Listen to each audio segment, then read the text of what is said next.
Welcome to Sai classes. Sai classes पर आपका बहुत स्वागत है एक और शानदार वीडियो के साथ में। तो शुरू करते हैं। आज का टॉपिक है केमिकल रिएक्शंस एंड इक्वेशंस। इसमें असर्शन एंड रीजनिंग के जो क्वेश्चंस आते हैं, ठीक है, तो उसको हम जो है समझने वाले हैं। ठीक है, तो उसमें आपको जो है कंप्लीट एक्सप्लेनेशन मिल जाएगा और कुछ ट्रिक्स भी मिल जाएंगे। ठीक है,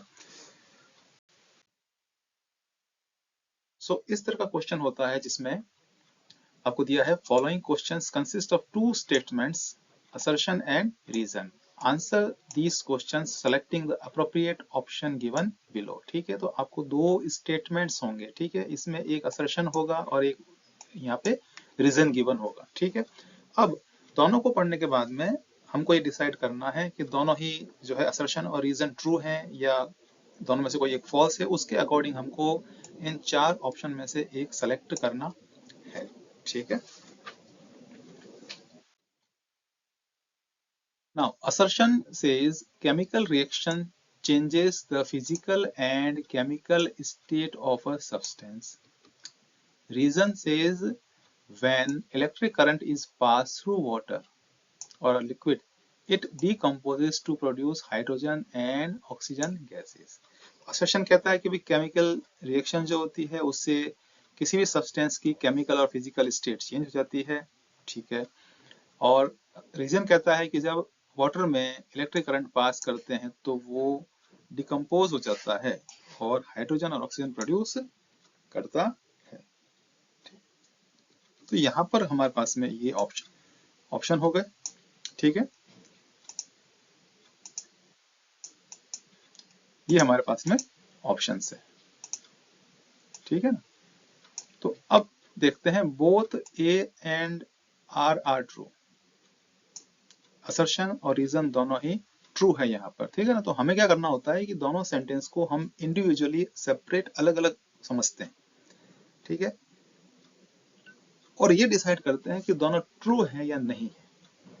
सबसे पहला काम हमारा ये होगा। ठीक है ना, तो यहाँ पर हमारे लिए सी और डी ऑप्शन तो अब नहीं होगा। ठीक है ना, क्योंकि दोनों ही ट्रू है, इसलिए अब हमको ए और बी में से जो है चूज करना है। ठीक, सो असर्शन हो गया chemical reaction changes the physical and chemical state of a substance. Okay, this is true, सही बात है। Chemical reactions involve the transformation of substance which can result in changes in both their physical and chemical states. ठीक है ना, तो chemical reaction जब होती है तो सब्सटेंस की फिजिकल और केमिकल जो स्टेट होती है उसमें चेंज जरूर होता है। फॉर एग्जाम्पल अ सॉलिड में डिजोल्व और गैस में B produce during a reaction.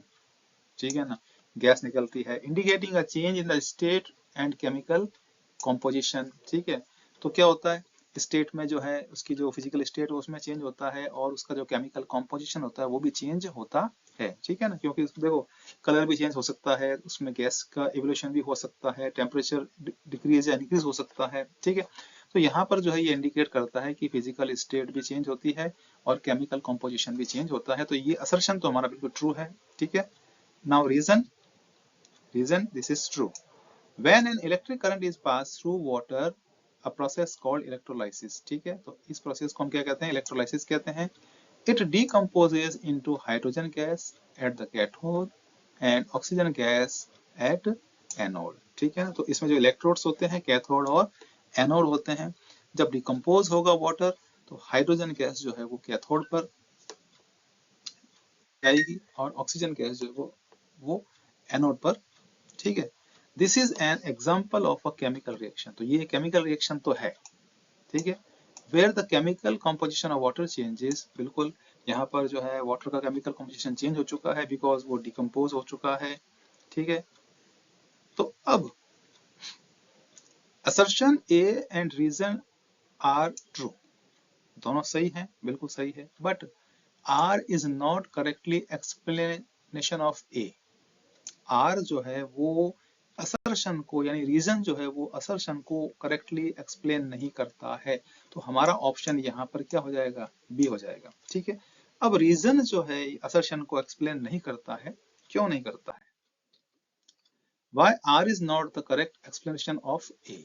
देखिए, while reason R describes a chemical reaction जो कि है electrolysis of water It does not directly explain the general statement made in assertion A about how chemical reactions change the physical and chemical state of a substance. तो यहाँ पर ये electrolysis of water ये नहीं बताता है कि किस तरीके से फिजिकल और केमिकल स्टेट सब्सटेंस की चेंज होती है, तो वो ए को एक्सप्लेन नहीं कर रहा है.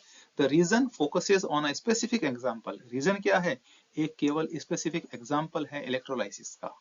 It does not cover the broader concept of chemical reactions changing states और कॉम्पोजिशन. ये केमिकल रिएक्शंस में जो चेंज हो रहे हैं या कॉम्पोजिशन में चेंज हो रहा है उसको एक्सप्लेन नहीं करता है. ठीक है, तो इसलिए जो है आर यहाँ पर इस पर्टिकुलर क्वेश्चन में आर जो है वो ए को करेक्टली एक्सप्लेन नहीं कर रहा है. ठीक है, इसलिए हमारा ऑप्शन क्या रहेगा? बी रहेगा. बात यहाँ पर क्लियर हो जाती है. ठीक है ना. अगर आपको इस टॉपिक की पीडीएफ चाहिए, ठीक है, तो आप जा सकते हैं booksbasket.in पर. वहां जाएंगे तो आपको, ठीक है, इस टॉपिक पर पीडीएफ कंप्लीटली फ्री मिलेगी. आप जाएंगे, ठीक है ना, आपको फॉर्म फिल करना है. तो ये जो पीडीएफ है वो आपको आपके व्हाट्सएप नंबर जो भी आप प्रोवाइड करेंगे, जो भी आपका जो प्रिफर्ड मेथड होगा, व्हाट्सएप नंबर या ईमेल, उस पर आपको सेंड कर दी जाएगी. बिल्कुल फ्री है. ठीक है, कोई इसमें चार्ज नहीं है यहाँ पर. ठीक है, आप चैनल पेज पर जाइए, वहां पर आपको अलग अलग प्लेलिस्ट मिलेंगी जहां पर बहुत सारा स्टडी मटेरियल आपके लिए अवेलेबल है. यहाँ पर कुछ एग्जांपल्स यहाँ पर गिवन है ये. ठीक है, और चैनल पर जाएंगे तो आपको अलग अलग जो है प्लेलिस्ट मिल जाएगी, अलग अलग टॉपिक मिल जाएंगे. अगर आपकी कोई और रिक्वायरमेंट है तो आप कमेंट बॉक्स में कमेंट भी कर सकते हैं. अगर आपको वीडियो पसंद आता है तो चैनल को कीजिए science classes bye Naveen Saxena and Himika Saxena. मिलते हैं अब नेक्स्ट वीडियो में.